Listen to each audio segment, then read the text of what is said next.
1 થી 14 મુખી સુધી રુદ્રાક્ષનું વર્ણન શાસ્ત્રમાં બતાવ્યું છે. રુદ્રાક્ષ કોઈ પણ વ્યક્તિ પહેરી શકે, કયા સમયે પહેરી શકે, કયા નામથી પહેરી શકે, કઈ રાશિથી પહેરી શકાય એ વિદ્વાનોની. કોઈ પણ સમયમાં પણ રુદ્રાક્ષ પહેરી શકાય. બહેનો કોઈ પણ સમયમાં પણ ગળામાં રુદ્રાક્ષ ધારણ કરી શકે. કોઈ પણ સમયે તમે રુદ્રાક્ષ પહેરી શકો. સ્મશાનમાં જાઓ તો પણ તમે રુદ્રાક્ષ પહેરી શકો. સાંભળજો મારી માતાઓ બહેનો, બહુ ધ્યાનથી બોલું છું.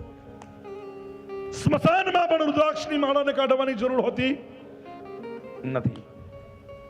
કારણ કે સ્મશાનમાં કોણ રહે છે, મારે તમને પૂછવું છે. સ્મશાનમાં કોણ રહે છે?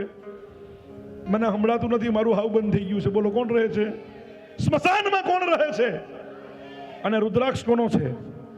તો એને ઘરે લઈ જવામાં કોઈ વાંધો ખરો? સ્મશાનમાં પણ રુદ્રાક્ષ પહેરી શકાય. આવીને આપણે સ્નાન કરીએ એમ જ્યારે સ્નાન કરવા બેસો ત્યારે રુદ્રાક્ષને પાછો સ્નાન કરી શકાય. પણ સ્મશાનમાં પણ રુદ્રાક્ષ પહેરી શકાય. કોઈની સ્મશાન યાત્રા નીકળે ને તો પણ તમે ત્યાં રુદ્રાક્ષ પહેરીને જઈ શકો. રુદ્રાક્ષ ગળામાં પહેરવામાં કોઈ પણ પ્રકારનો દોષ લાગતો નથી. કોઈ પણ સમય પહેરી શકાય. સ્મશાનમાં રુદ્રાક્ષ પહેરી શકાય, ઘરમાં રુદ્રાક્ષ પહેરી શકાય.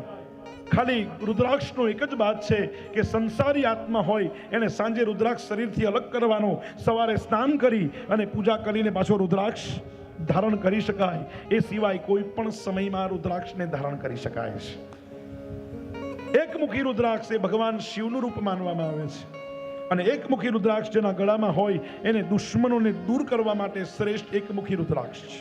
એનો મંત્ર છે, આવો બે હાથ જોડી અને સૌ સાથે બોલીએ, ઓમ રીમ નમઃ,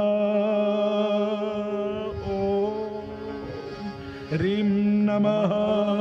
બોલો એક સાથે, ઓમ રીમ નમઃ, ઓમ રીમ નમઃ. એકમુખી રુદ્રાક્ષનો મંત્ર છે ઓમ રીમ નમઃ, ઓમ રીમ નમઃ. અને એકમુખી રુદ્રાક્ષ એ દુશ્મનોને નાશ કરવા માટેનો રુદ્રાક્ષ છે. કાજુ આકારનો આવે એનું નામ એકમુખી રુદ્રાક્ષ. કોઈ પણ વ્યક્તિ રુદ્રાક્ષ પહેરી શકે છે. અને એકમુખી રુદ્રાક્ષમાં પહેલું કે ખોટી દ્રષ્ટિ લાગતી નથી. 6 દુશ્મનોને નાશ કરે. પહેલા અંદરના દુશ્મનો અને બીજા બહારના દુશ્મનો. પહેલાના જમાનામાં એક જ ડર હતો કે અંદરના દુશ્મનોને દૂર કરવાના હતા. હવે સમય આવ્યો, કલયુગ કયો આવ્યો, અંદર કરતા બહારના દુશ્મનો પણ વધારે છે. ઘણી વાર મને કહેવા આવે લોકો કે બાપુ આજે માણસ પોતાના દુઃખથી દુઃખી નથી, બાજુવાળાનું સુખ જોઈને દુઃખી છે. હા,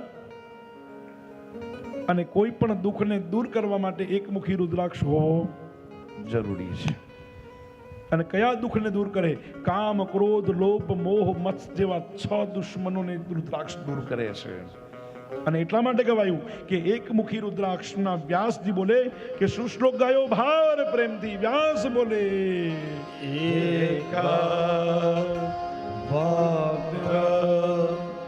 શિવ સાક્ષાત બ્રહ્મ હત્યા વ્યપોહિત. એક વ્યપોહત, મુક્તિ વ્યપોહત. મુક્તિનું દાન કરનારો એકમુખી રુદ્રાક્ષ છે. બહેનો પણ પહેરી શકે, ભાઈઓ પણ પહેરી શકે. એકમુખી રુદ્રાક્ષ દરેકના ગળામાં હોવું જોઈએ.